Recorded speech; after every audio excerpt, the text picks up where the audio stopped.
మామూలుగా ఉమైర్ సంధు దుబాయ్ రివ్యూలు అని ఇస్తుంటాడు. ఎందుకంటే దుబాయ్‌లో సెన్సార్ చేసుకోవాలి కాబట్టి ఇతను అక్కడ చూస్తాను నేను అని చెప్తూ ఉంటాడు. అసలు ఉమైర్ సంధు అనేవాడు ఒక వ్యక్తి ఉన్నాడా? లేడా? మనకెవరికి తెలీదు. అనేక సార్లు అతను ఇస్తుంటాడు. ఏదైనా ఉమైర్ సంధు అనే పేరుతో ఒక వ్యక్తి ఎవరో ఒకరు ఉన్నట్టుగా అయితే మాత్రం అర్థమవుతుంది. అతని పేరు ఉమైర్ సంధా కాదా మనకు తెలియదు. అతని మీద అనేక కేసులు కూడా ఉన్నాయి. ఎందుకంటే ఎవరెవరితో అఫైర్లు ఉన్నాయి, లేకపోతే రకరకాల విషయాలను కూడా అతను మాట్లాడేస్తూ ఉంటాడు, పోస్టులు పెట్టేస్తుంటాడు.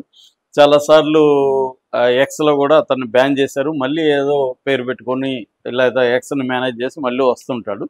అలాగే ఇతను కొన్ని రివ్యూలు అతను చెప్పినవి సక్సెస్ కరెక్ట్గానే అయినాయి, కొన్ని ఏమో అతను చెప్పిన దానికి ఆపోజిట్గా జరిగినవి కూడా చాలా ఉన్నాయి. అయితే ఇప్పుడు ఓజీ మీద, ఎందుకంటే ఓజీ ఫేవర్ అనేది ప్రపంచవ్యాప్తంగా స్టార్ట్ అయింది. ఆల్రెడీ టీషర్ట్లు ఓజీవి ఆన్లైన్లో అమ్ముతున్నారు, మిగతా యాక్సెసరీస్ అమ్ముతున్నారు. అలాగా ఒక ఓజీ ఫేవర్ని అయితే మెల్లమెల్లగా యూత్లోకి తీసుకెళ్ళారు. బయట మనకు కనబడట్లేదు కానీ పెద్ద బజ్జు ఉన్నట్టు, అండర్ కరెంట్గా మాత్రం బజ్జీ యూత్లో అయితే చాలా ఉంది. ఎందుకంటే ఆల్రెడీ బ్రో కానీ లేకపోతే హరిహర వీరమల్లు ఫ్లాప్ అవడంతో ఫ్యాన్స్ అంతా కూడా దీని మీదే హోప్స్ పెట్టుకున్నారు. దీన్ని ఎట్లయినా హిట్ చేయాలి ఈ పవన్ కళ్యాణ్ కన్నా ఇది కనిపిస్తుంది ఫ్యాన్స్లో, ఆ కసి కనిపిస్తుంది.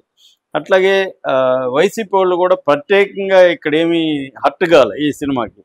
హరిహర వీరమల్లికి హర్ట్ అయ్యారు కాబట్టి దాన్ని కొంత ఇచ్చేశారు. ఇక్కడ అంత హర్ట్ కాలేదు కానీ కొన్ని వాళ్ళు గమ్మున ఉండరు కదా, ఫ్యాన్స్ కొంత రెచ్చగొట్టారు.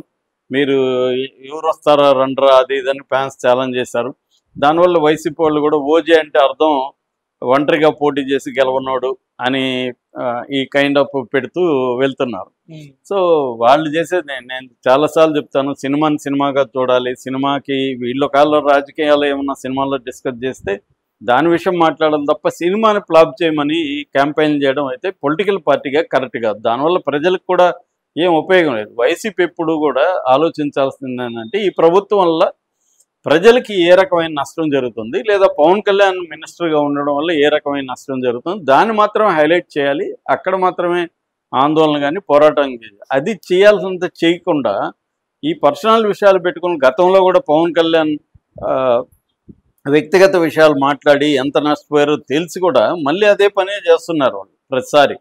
సో అది పక్కన పెడితే ఇప్పుడు ఈ ఉమైర్ సింధు చెప్పింది ఏం చెప్పాడు, ఇందులో వాస్తవం ఉండే అవకాశం ఉందా అనేది మనం మాట్లాడుకుందాం. ఉమైర్ సింధు ఏంటంటే ప్రతి స్టార్ సినిమాలకి అన్నిటికీ రివ్యూలు ఇస్తుంటాడు. ఇది కూడా అతను ఇచ్చాడు, నేను దుబాయ్లో చూశానని చెప్పాడు. ఈ సినిమాలో అతను చెప్పిన నెగిటివ్ అయితే ఏం చెప్పలేదు, అతను పాజిటివ్ చెప్పాడు ఎక్కువగా. సుజిత్ డైరెక్షన్ చాలా బాగుంది, స్టైలైజ్డ్గా ఉందని చెప్పాడు. అట్లాగే ఇమ్రాన్ హష్మీ కానీ పవన్ కళ్యాణ్ ఇద్దరు కూడా చాలా స్టైలిష్గా ఉన్నారు అని చెప్పాడు.